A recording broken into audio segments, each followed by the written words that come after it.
Okay, so welcome back to our final portion of the anxiety learning plan for this week. What I wanted to start with is generalized anxiety disorder. I don't have a slide for that, but basically what generalized anxiety disorder is when a person has anxiety that persists for more than 6 months. Persistent anxiety over time, of course, we know is going to wear out the body and cause secondary problems that can lead to death over time. So in order to be diagnosed with a generalized anxiety disorder, remember you have to have anxiety for over 6 months. So phobias.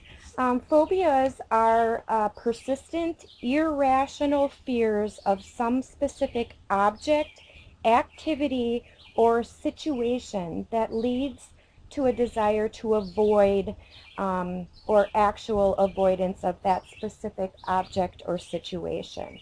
So a simple phobia are all those things that are listed up on the slide for you, okay? Um, Fear of heights, fear of spiders, fear of specific objects, okay? They are common. These phobias are very common in people, and they usually do not cause much difficulty because the person can avoid the object. Now, social phobia, that's the last one there on your slide.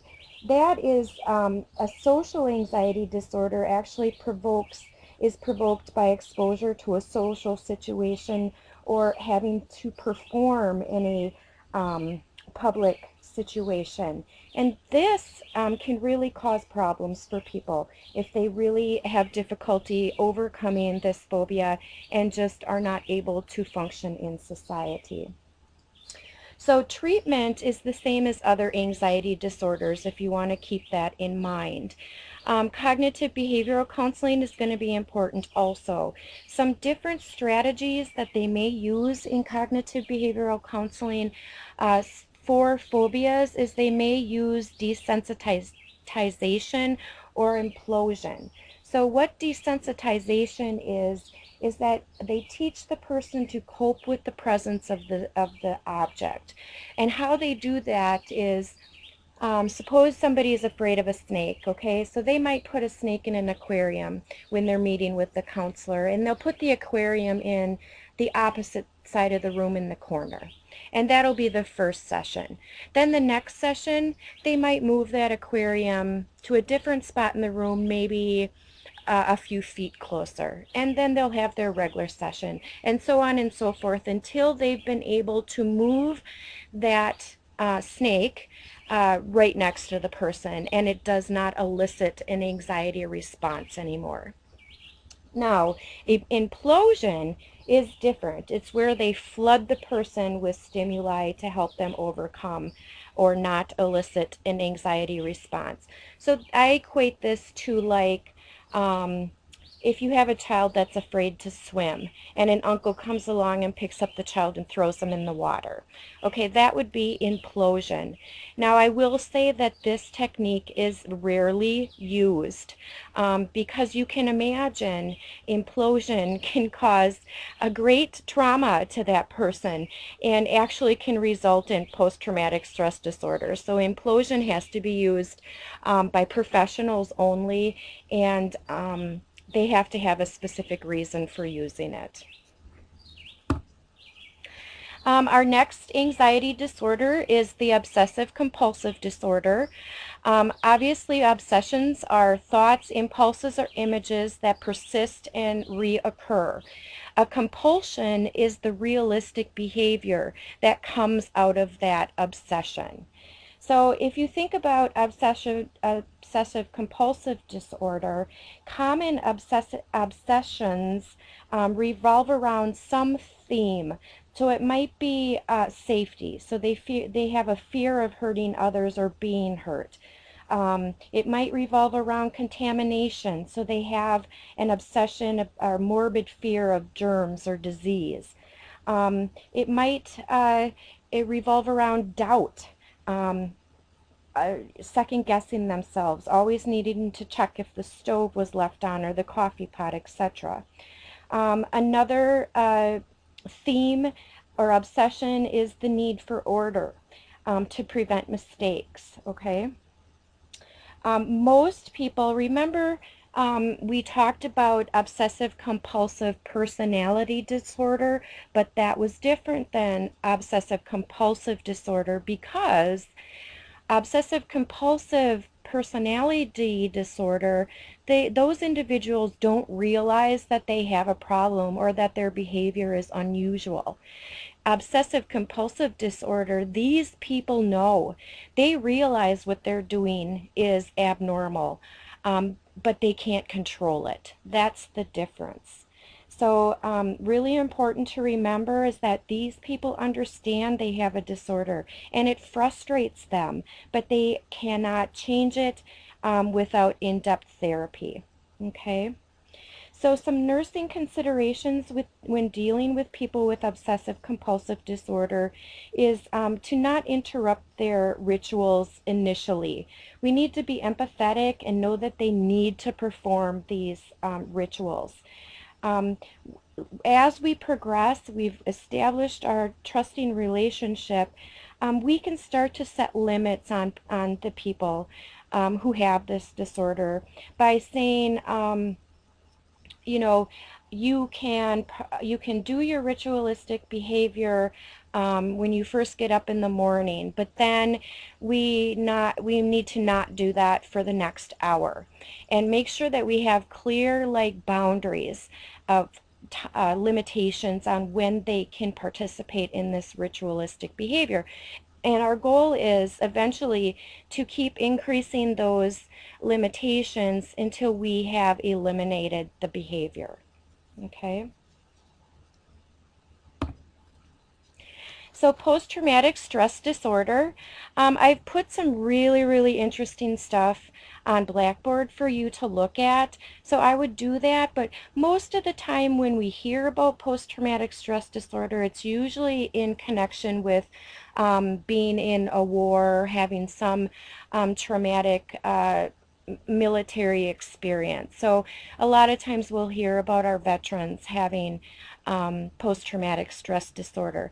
But what I want you to understand is really this can happen to anybody who experiences a stressful or traumatic. It has to be a traumatic event. So sexual assault or being raped can cause post-traumatic stress disorder.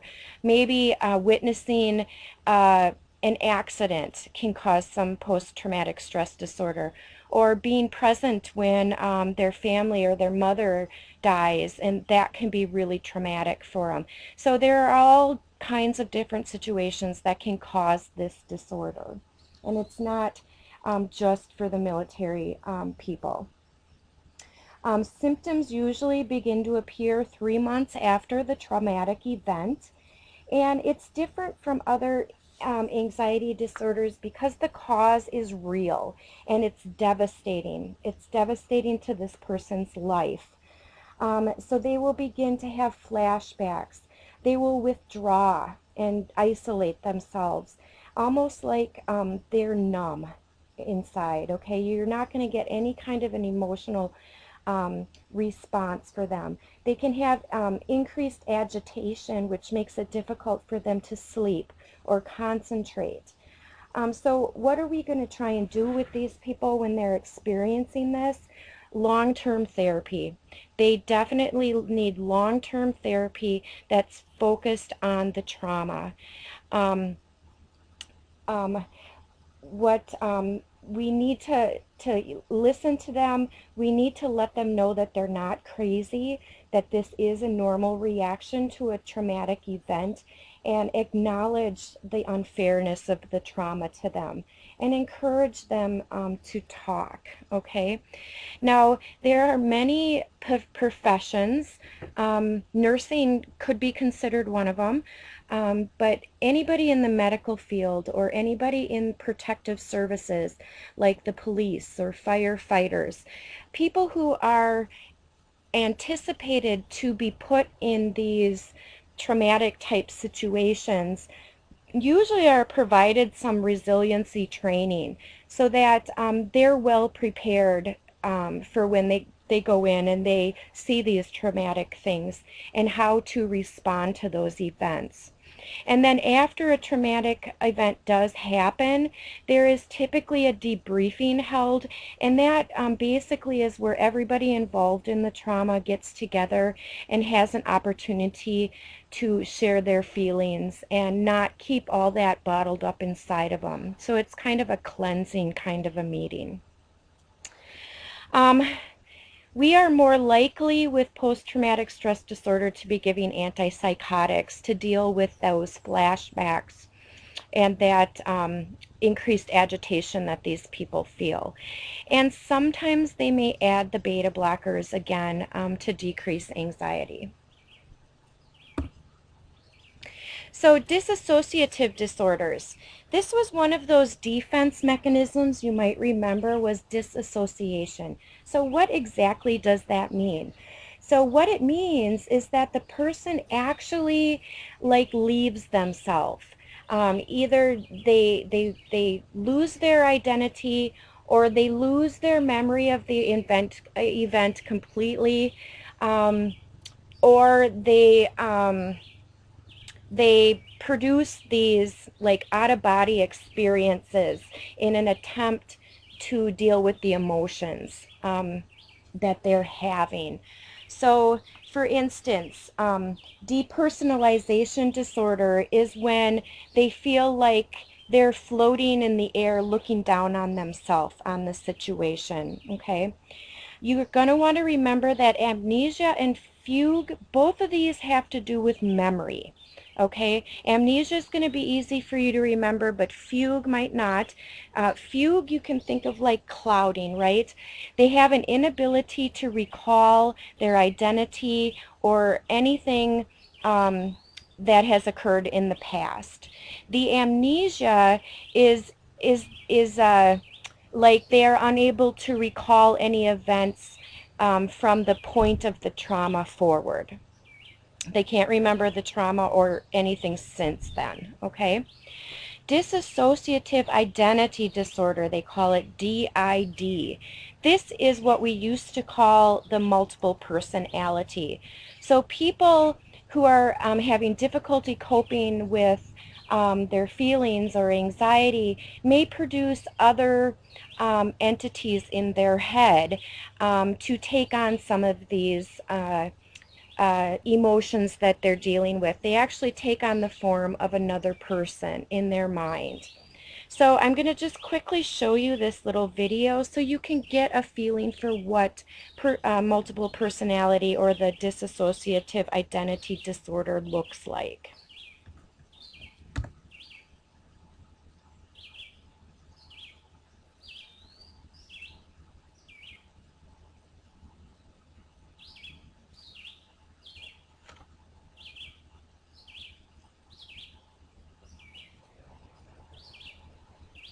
Well, I don't know if it's going to load for me. So while that's loading, I'll just continue on with the lecture. So some nursing diagnoses that we are going to be concerned with. Yes. Are listed on the next slide for you. So if you're looking at your PowerPoint, you can see some of the nursing diagnoses there.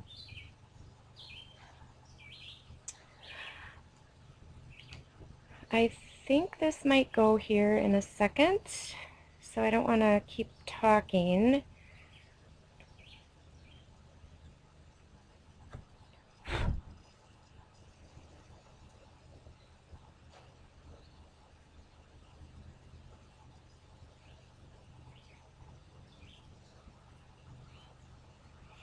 Okay, so I'll just stop if it starts. We'll keep going. So nursing interventions is the next slide on your PowerPoint presentation. And here it goes.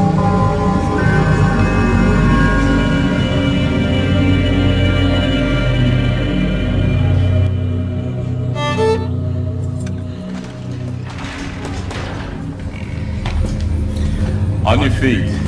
Doctor wants to see you. Let's go, I said. No trouble, man.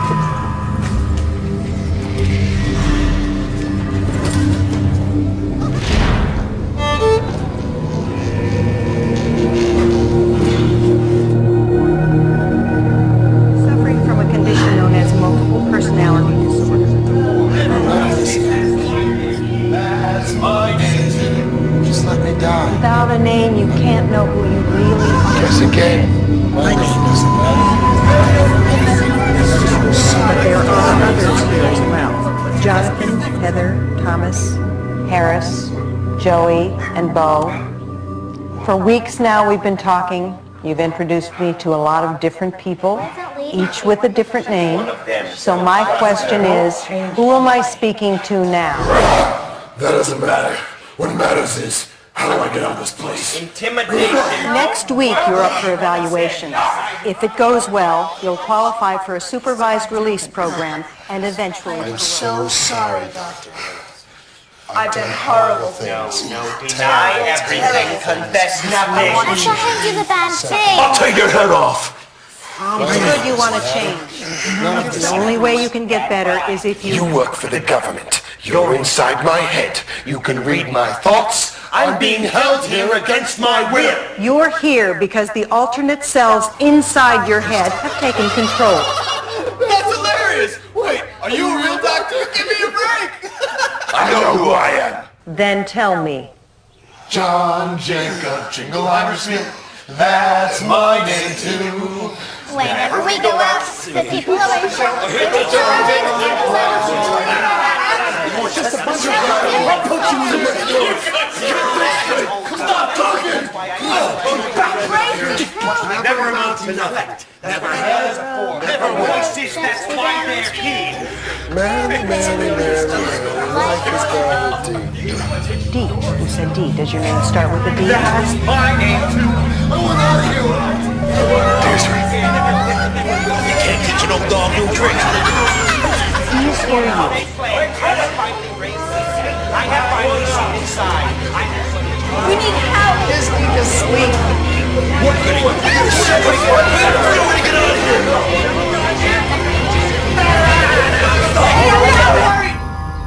All of you quiet. I am here to help you. But I can't do that if you won't listen. The only way you're getting out of here is if we work together. Now, you were going to say something. Go ahead. D is for Daniel. My name is Daniel.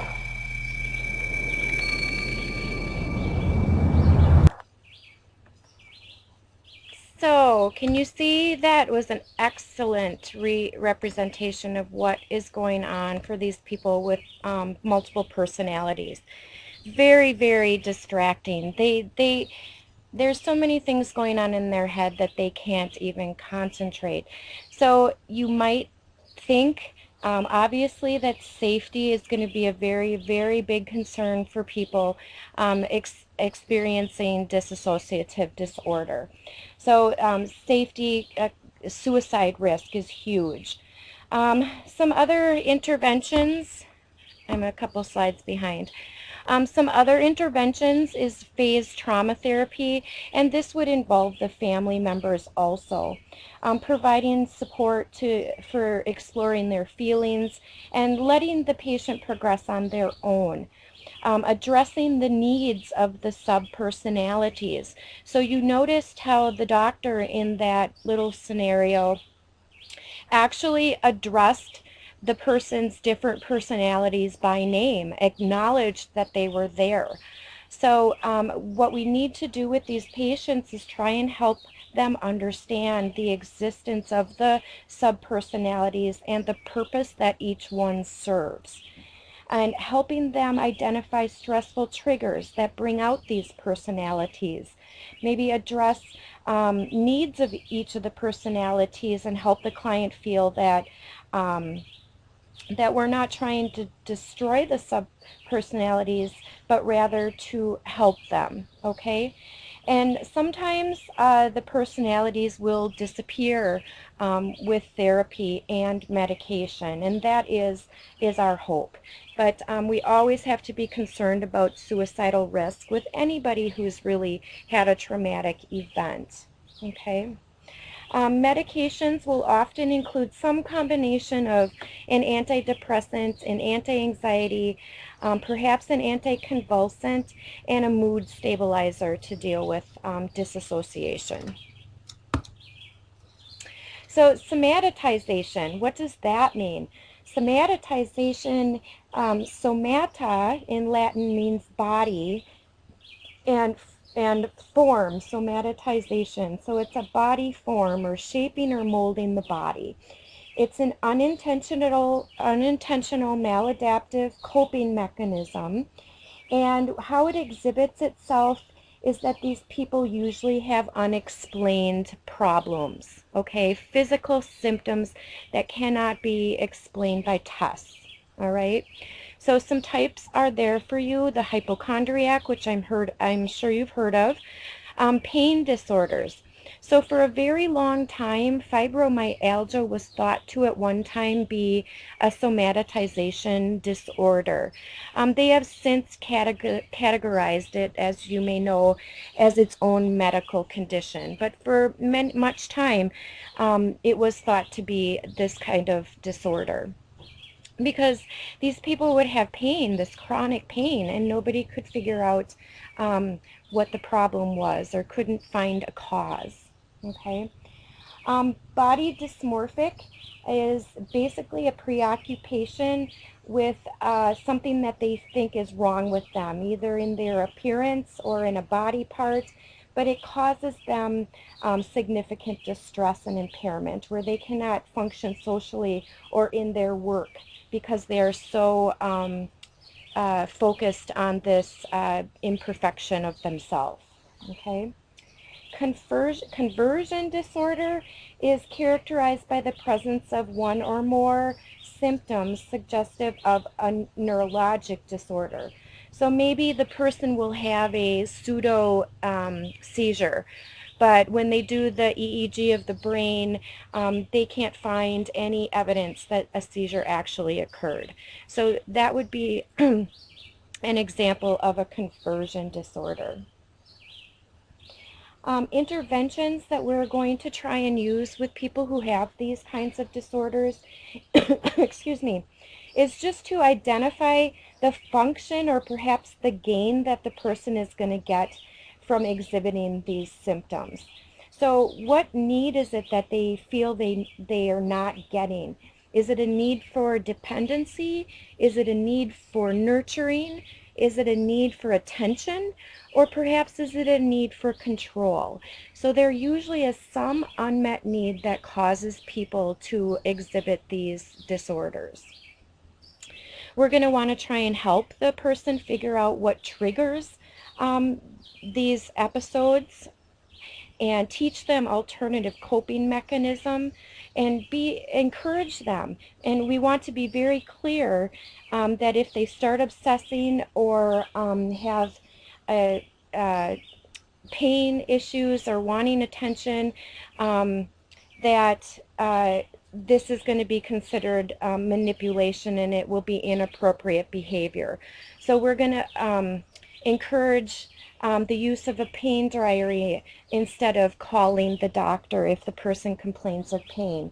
Again, go back to all of those manipulative, that lecture when we talked about manipulation and all of those interventions that we want to be using when people are manipulating.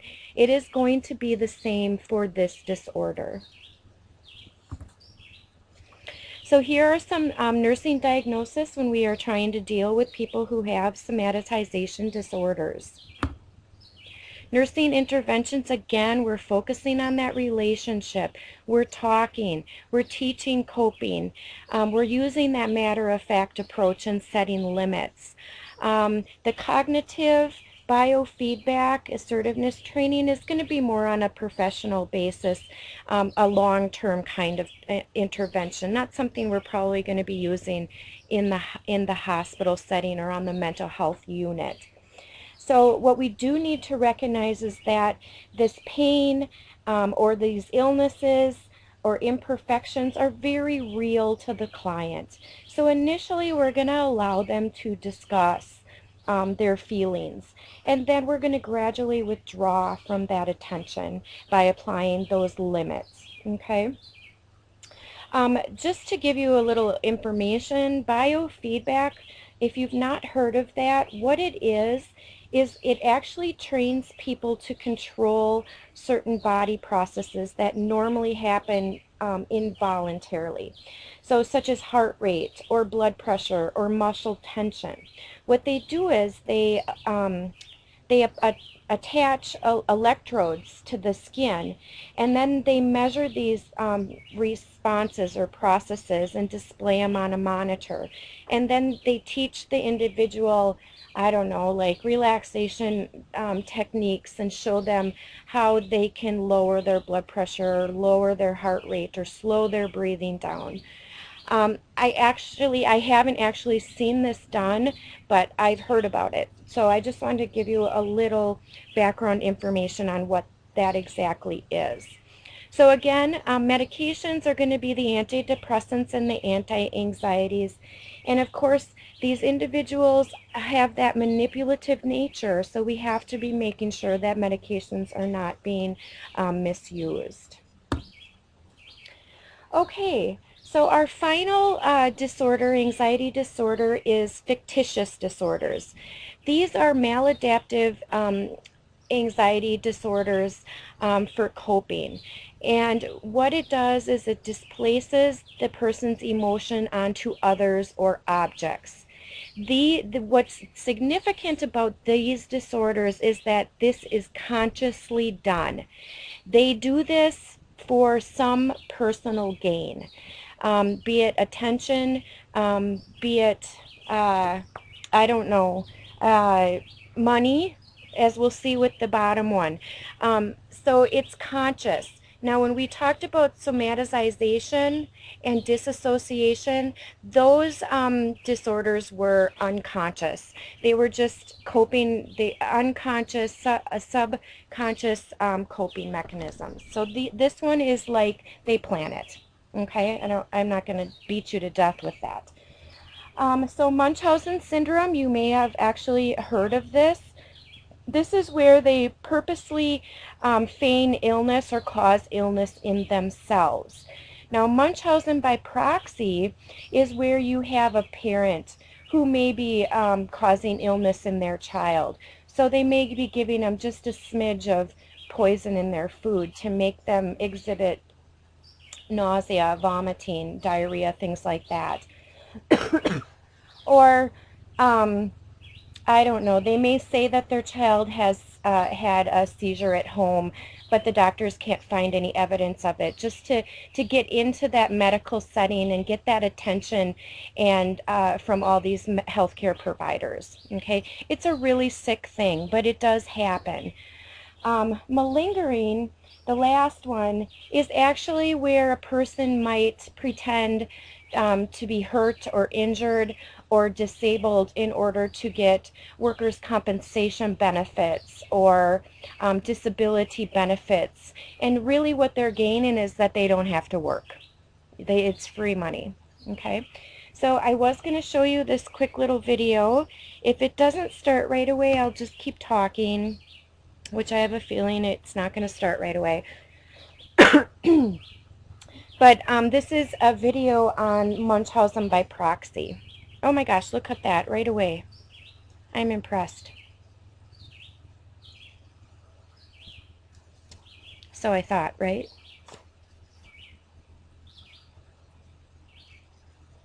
Okay.